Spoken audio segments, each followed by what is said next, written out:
right, good evening, family. We are back. This is Your Mental Health Matters, brought to you by OMV. My name's Crystal Kelly. I am your host for tonight. All right, so tonight's topic, we'll be getting into drug, alcohol awareness when it comes to our teens or youth.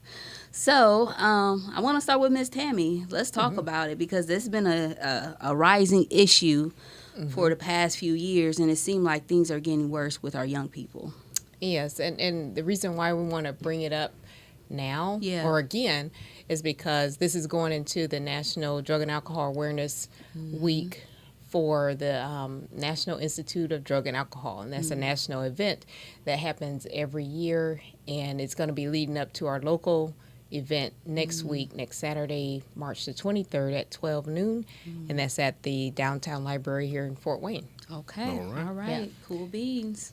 So, and then again, it's important for us as adults and caregivers to remind the community of other coping skills that the youth can be directed to, because it is the drug and alcohol is a very detrimental, very detrimental to our young people, including young adults. Yeah. So that's why we want to bring more awareness to it. So we're all mental health providers, and I know we have clients that deal with drug and alcohol, especially our young people. So what are we noticing when it comes to young people? Well, like, what's, I guess, if you want to say trend, or what's the thing that young people are gravitating towards more? So you want to go first? I was just going to say, for me, I'd say that the vaping really jumps out, big in the beginning. I mean, these days, I'd say, And I will say also, the kids are getting younger. It's not just the teenagers. It's not just middle schoolers. Right. What I'm seeing is a lot of maybe their caregivers or parents are quicker to give a kid a substance to help them sleep, to help them wake up, to help them calm down. And I think that becomes an issue because as that kid gets older, they want something to calm them down or get them up.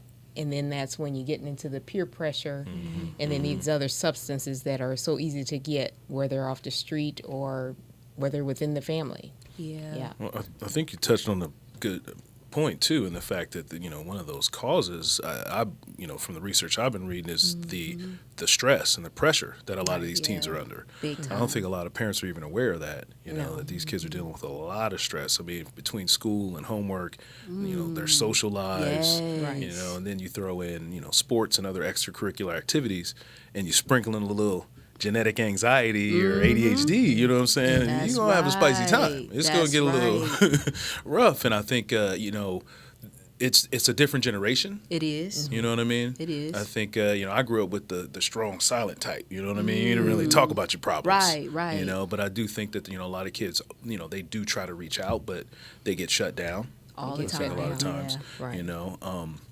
And I think a lot of people are just misinformed, too. Misinformed, definitely. And you have to think about the last few years, what we've been dealing with as a society, with the COVID, and then gadgets. That plays a huge part when you don't have kids interacting with each other, learning how to cope, learning how to be in society or be social.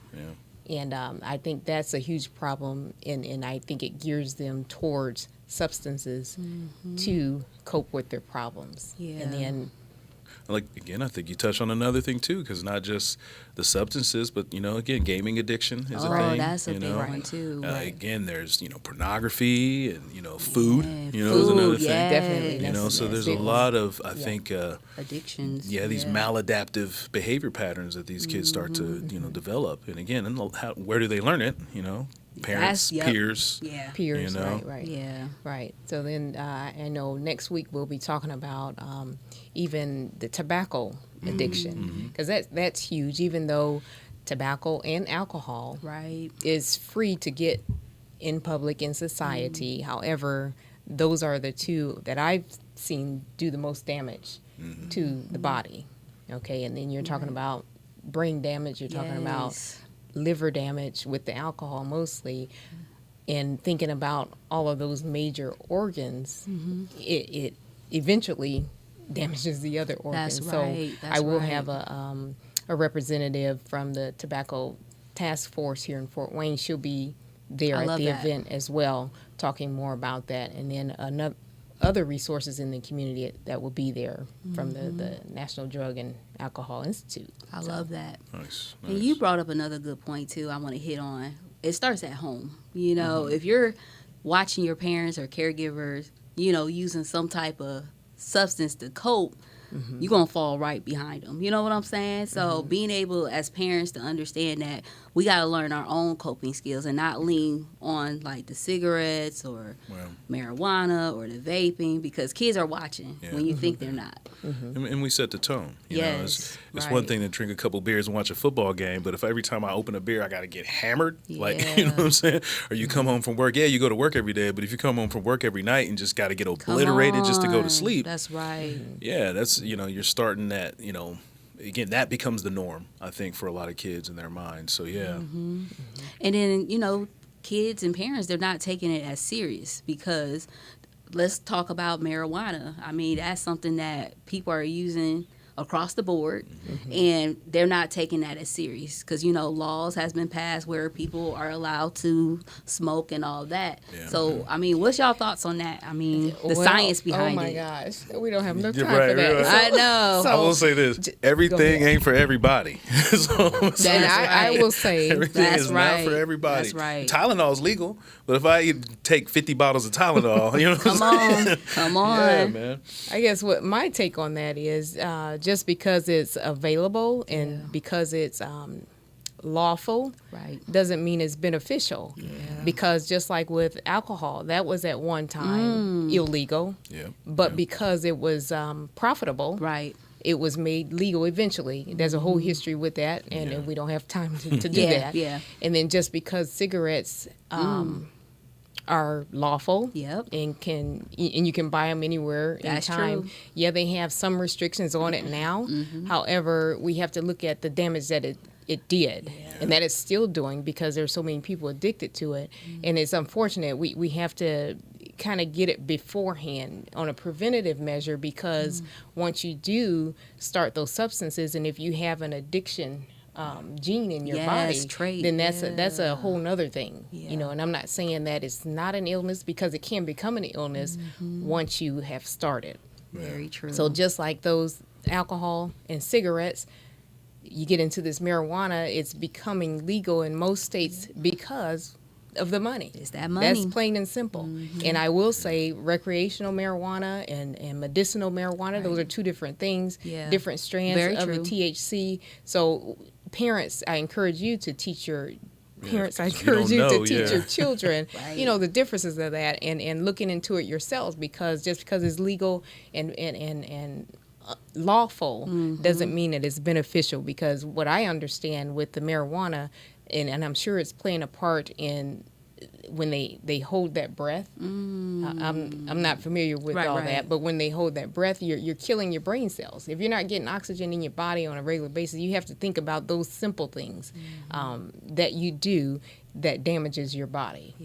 So to kind of circle back around to the whole, you know, the legality thing, even, you know, I feel like those numbers, you know, 21 is kind of arbitrary when we know that the human brain's not fully developed yet. That's right. You know, so once you start flooding the human brain with things as it's still developing, you know, what do you have? You know, I know if you take an infant, you know, and a pregnant mother's drinking a bunch of alcohol, you get fetal alcohol syndrome. That's right. You know? So if you expose a 12-year-old to a bunch of alcohol, how's his brain developed? Or, you know, you expose a 14-year-old to a bunch of, you know, cannabis. You know? My gosh. That's serious. Yes. And then the research also says that the time that a person starts smoking marijuana, and if they do that on a regular basis, and say for 20 years, you start at the age of 15, and for 20 years you're smoking it on a regular basis, by the age of 35, you're still kind of functioning as a 15-year-old. That's what blew my mind. So that emotional maturity. Right. So you're killing cells, your brain cells, and you're not moving forward in life. You're dependent on this drug that, hey, it may make you feel good, it may make you relax. However, what are you doing productive in not just your life, but then in your children's lives? Because they're seeing you they're seeing you. Yeah, there's some good information right Oh here, my gosh, y'all. yeah. This is good because, again, I think people aren't aware of how serious this can be, you know, when it comes to, because you think about social media, they make it seem like this glamorous thing, you know, and that's what kids are being attracted, like they see that and they want that. And that's kind of going back around to the vaping, you know. You have all these fruity flavors, and you know, it's marketed to kids. It's marketed to younger individuals. That's so true. And it's marketed to them because they're so impressionable. And that's what they did with the cigarettes. It was that age group. No matter what decade you're in, that age group is most impressionable because they're trying to figure out their own lives, you know, trying to be independent from the household and what have you, and trying to fit in with the quote-unquote cool kids. And you're right, they're putting more flavors that are more attractive to kids. And again, they're, like you said, they're impressionable. You couldn't get a grown man, if his brand is Winston, he's smoking Winston. You're not going to get him to smoke a Cool or a Newport. He smoked Winston. Right. Much less a strawberry Skittles cigarette. He ain't smoking that. You know what I mean? And you say that, too, with going back to the marijuana. I think it's the fentanyl that they're packaging in those